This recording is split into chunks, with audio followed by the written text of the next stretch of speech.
Half the world was in mortal terror of him. He had a 60-inch chest, 23-inch arms, and when the anadrol and belastirone backed up in his bloodstream, his eyes went as red as the laser scope of an Uzi. He threw people through windows and chased them madly down the Hempstead Turnpike when they had the temerity to cut him off. If he caught you looking at him while he trained, you generally woke up bleeding on the pavement outside. Half out of his mind on androgens and horse steroids, he had this idea that being looked at robbed him of energy that he needed to leg press 2,000 pounds. At the night of the 1986 Night of Champions, Steve Michalik wanted to shock the crowd with 260 pounds of ripped, shrink-wrapped muscle. And then he wanted to die, right there in front of everyone. Flashbulbs popping, huge, hard, and dead at the age of 39. His biggest disappointment was that he didn't. The unendurable pain that had become Steve Michalik's ticking time bomb existence persisted a while longer. Bodybuilding's pantheon is brimming with eccentric and often unhinged figures, but there's no disputing that Steve Michalik maintains the dubious honour of being one of the craziest men to ever grace opposing dais. Fascinated with comic book heroes, a young Steve argued that if he couldn't become Captain America, he'd instead become Mr. America. It was an obsession that would lead Steve on a terminal path of chemically fueled, protracted self-destruction. Featured in the book Pumping Iron, initially filmed for the movie as Lou Ferrigno's training partner, Michalik was an outspoken and troubled champion. Michalik had found some success in bodybuilding, but he was troubled by what was needed to remain within the sport. In Butler and Gaines's book, Michalik spoke of the sport's seedy underbelly, the famous athletes doubling as sex workers, and the criminal element pervasive in a sport increasingly dictated by drug use. For Butler and Gaines, Michalik's revelations were a refreshing take, but not quite the angle they were looking for to promote the little-known and already much maligned sport they were hoping to promote to a general audience. Adopting the motto, "Death is no excuse," Michalik became known as a hardcore bodybuilding pioneer. Driven by a self-described intensity or insanity training philosophy, it was a methodology that would eventually bleed into the rest of his life. Michalik trained so hard and so long that the only way he could survive the physical onslaught was the self-administration of extreme quantities of every and any anabolic substance known to man. Michalik wouldn't just stack steroids, he'd cram them in using every imaginable method. Skeptics challenged Michalik's training insanity as something only for those loaded on drugs, but Michalik argued that he trained this way to win both the Mr. USA and Mr. America titles naturally. "I was very against steroids throughout the early part of my career," Michalik claims.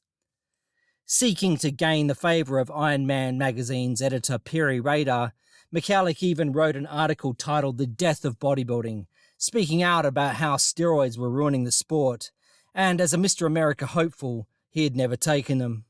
The seismic cultural shift of the 60s and the dominance of Arnold Schwarzenegger ushered forth not only a new standard of physique, but an image of bodybuilding more aligned with the increasingly radical social zeitgeist. Criticizing Arnold for his lack of leadership in legitimizing bodybuilding, Michalik states, "Arnold had a chance to be that guy, but he became the other guy, pot-smoking, promiscuous, fun-loving, wearing rags and stuff. And so everyone followed. They all became sheeple. And when one sheep falls off a cliff, they all follow him off the cliff." Michalik's perspective on PEDs changed meeting Serge Nubret on the road to the Mr. Universe contest. "I met Serge in Europe, and at 212 pounds, it was clear that I was too small to compete with those guys. Serge told me all about steroids, what works and how it works. I was 23 and my career was starting to take off. Do I quit now, or see how far I could go?" Very soon, Michalik switched from viewing his body as a temple to treating it more like a science experiment, loading up on as many performance-enhancing drugs that he could lay his hands on. "If it even supposedly helped us build muscle, we'd find a way to try it," he says. 6 boiled chickens washed down with egg whites and protein shakes daily became Steve's rigid nutrition plan for the next few years. He eliminated carbs and fats from his diet along with any semblance of rational sanity. Michalik and his buddies bought the skulls of dead monkeys. Cracking them open with their bare hands, they drank the hormone-rich fluid that poured out of the hypothalamus. They filled enormous syringes with French Tropicana and aiming for the thyroid gland, shot it right into their necks. To psych themselves up, they took so much Ritalin before a workout that one of Michalek's training partners ran out of the gym convinced he could stop a carb with his bare hands, only to be run over like a dog, both arms and legs broken. Steve found himself psychologically addicted to the drugs, claiming he had no idea of the future self-harm. There were no laws. I could walk into the pharmacy and buy 10 bottles of Deca, 1,000 tabs of Dianabol, whatever I wanted. The thing about steroids is there's no feeling when you take them. You feel no pain, no high, nothing. You just get stronger and you have better recuperation. It's all positive. And the doctors never knew there was anything wrong with it. Steve would also play pimp to one of those leading steroid doctors, claiming that the road to the Olympia title went through that MD's office, with some of the sport's most talented hopefuls, all too ready to pay the price to obtain that good shit. Michalek juiced constantly from 1976 onwards, shooting himself with 14 different drugs and swallowing copious amounts of 6 or 7 others without let-up. If his buddies took 2 Anadrol a day, he took 4.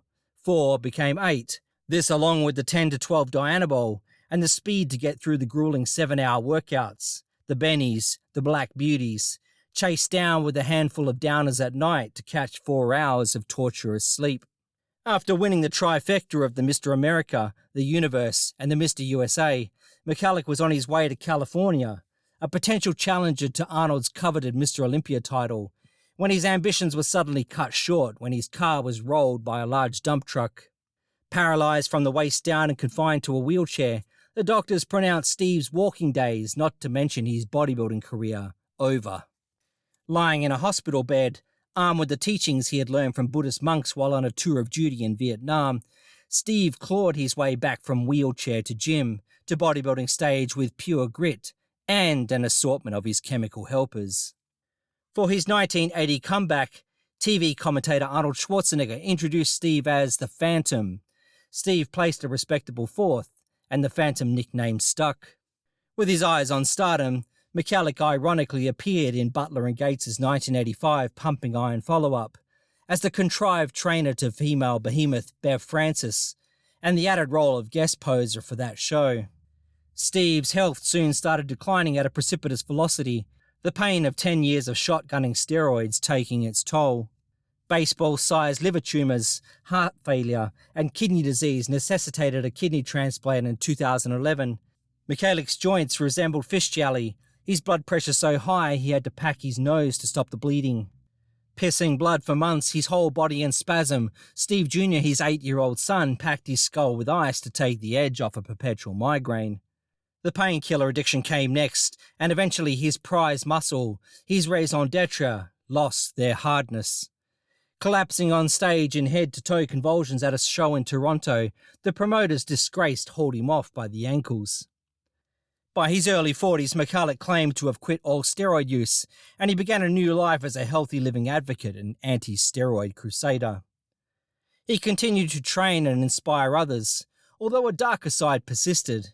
In one instance, Michalek recounts passing out bananas mixed with horse manure as the latest anabolic training aid to unsuspecting gym customers. With his motto of death is no excuse, Michalek soon became convinced that it at least offered a way out. For his final act, he did what years of perpetual drug abuse couldn't do. He finished the job with a single gunshot to the head at the age of 63. Steve was fond of saying that for a brief period of time, he was able to sit with the gods. Yet like so many others buoyed by the hubris of such transcendent ambitions, he flew too close to the sun. The gods laughed, and the Phantom finally made his exit from life's stage.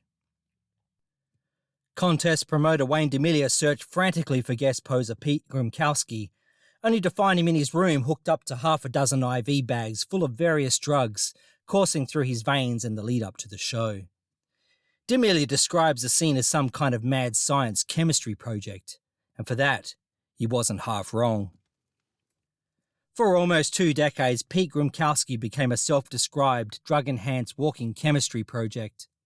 Spotted at shows with his suitcase full of drugs, Pete was often asked if he was selling. Far from it. The entire suitcase was for his final day's prep for that show's guest posing.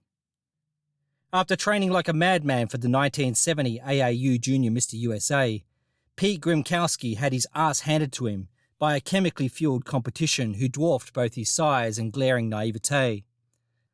A determined Pete set course to remedy the situation with some applied chemistry of his own. Discussions with his Chicago-based MD uncle and Pumping Iron's very own Ken Waller, who placed second at the show that Pete was trounced in, Pete concluded that the solution lay in the recently obtained 1,500 bottles of Anavar, which he took by the handful with meals, declaring, "And now it's go time." He and his Rochester gym crew would make regular 5-hour-long pilgrimages to train with the world's best weightlifters at York Barbell, acquiring an invaluable knowledge of drug stacks and exotic Russian compounds. According to Boyako and Dr. Mauro Di Pasquale, powerlifters were always one step ahead in terms of their sophisticated PED use. With their intravenous drips and drugs, powerlifters taking 100 tabs or a bottle of Dianabol a day, 3 to 4 anabolics stacked at a time with dosages in the realm of 1,000 milligrams a day, wasn't unheard of.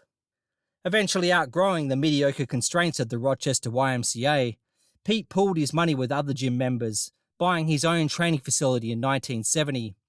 He started blasting 2 grams of orals and injectables daily, including Russian orgabolin, equipoise, deca, and maxabolin, a warm-up cycle that would become a 5,000 milligram blast days before a contest.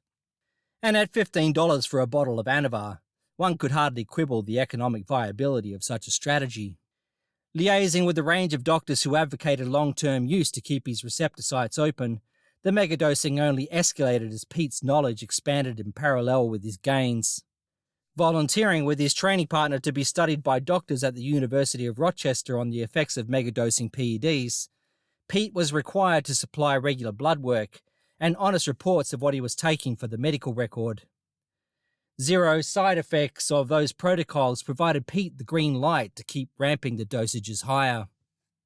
Pete theorized that cycling on and off drugs was inherently unhealthy, and maintaining high dosages for longer periods mitigated both injuries and health problems.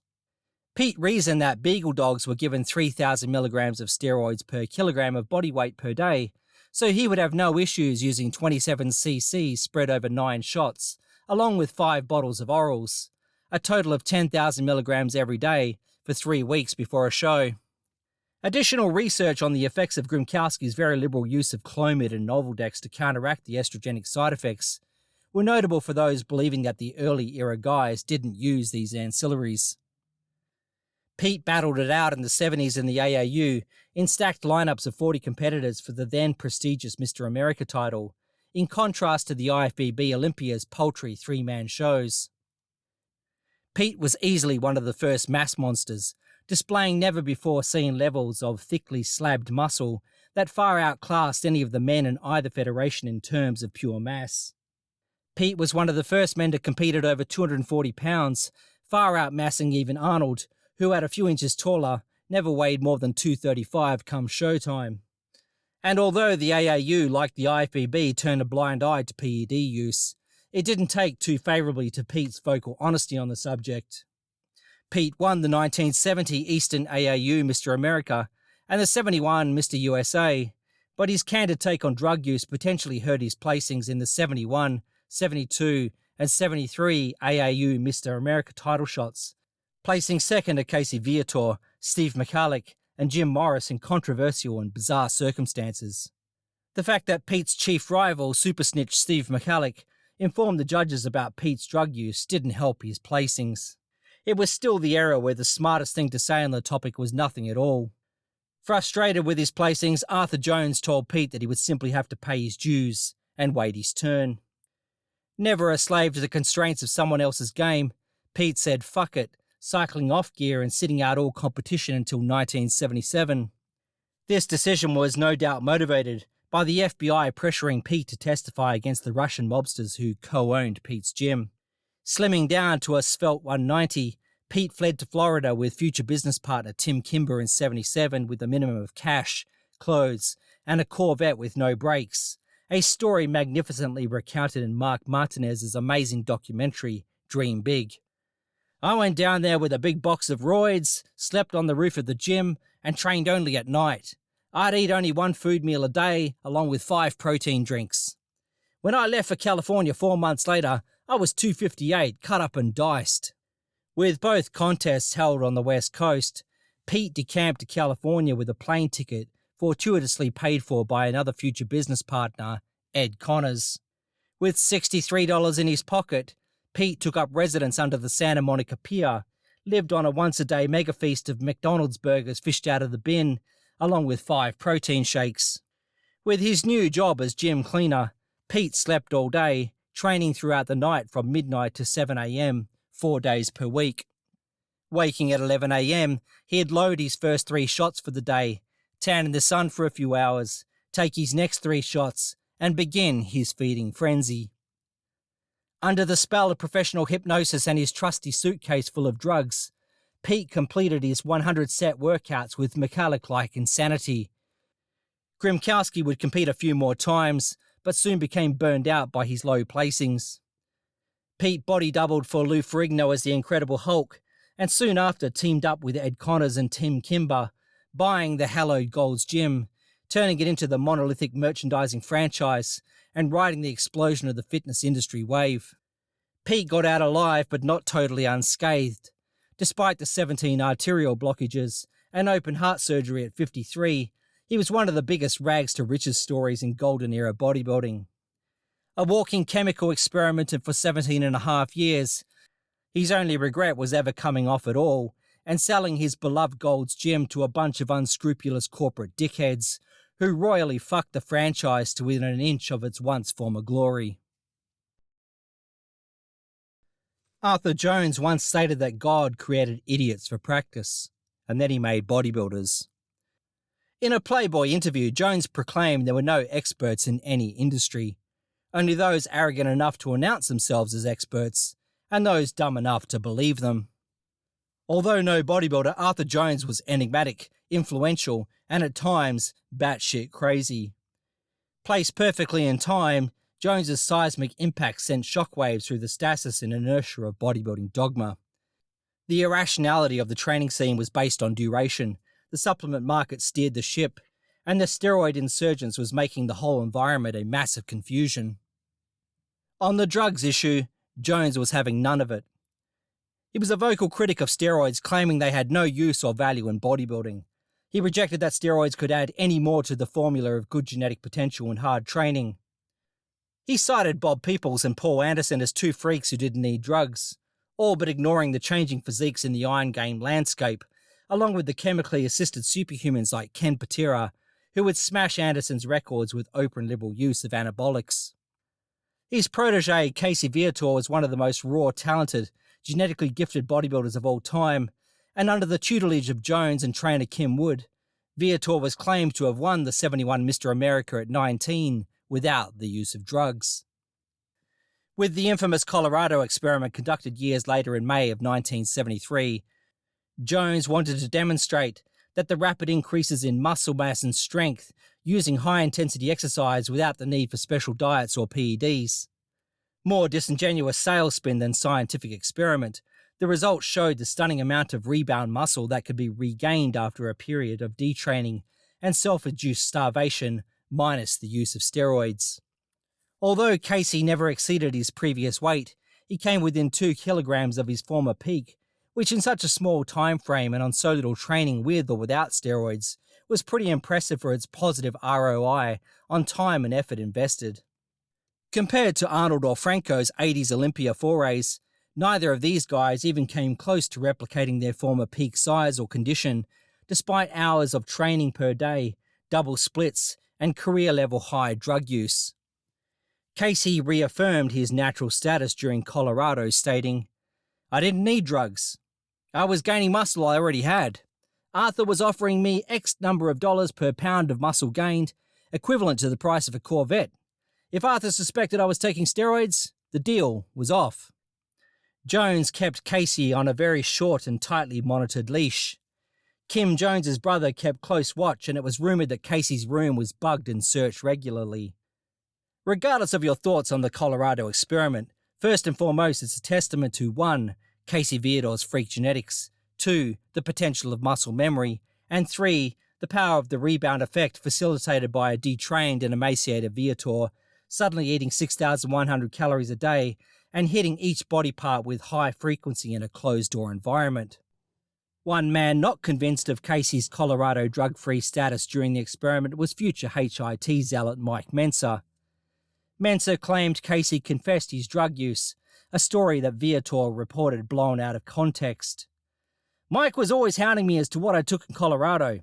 Finally, at a party, just to get him off my back, I said, "All right, Mike, I took everything. I took the kitchen sink." Unfortunately, Mike took me seriously because that's what he wanted to believe. While Mensa was pointing the finger at Casey and others, he may as well have been pointing it squarely at the mirror. Mike and his brother Ray were open about their drug use, yet disingenuous about their dosages. Claiming 400 milligrams of Deca per week and 30 milligrams of D-bol per day when he won the universe with the perfect score, Casey laughed, arguing, "Mike used upwards of 2.5 grams of Deca, along with D-bol, GH, and God knows how much primobolan." Dosages that were consistent with what they were all taking around the time of the mid-70s. Ray and Mike were reportedly very cavalier about their drug use, and Mike's eventual downfall was fueled by an inordinate addiction to a cocktail of drugs and amphetamines. Mike died at the young age of 49 of heart failure, followed by brother Ray 2 days later of kidney disease. Casey died on his birthday out of a heart attack at age 62. The Faustian price tags, paid in full.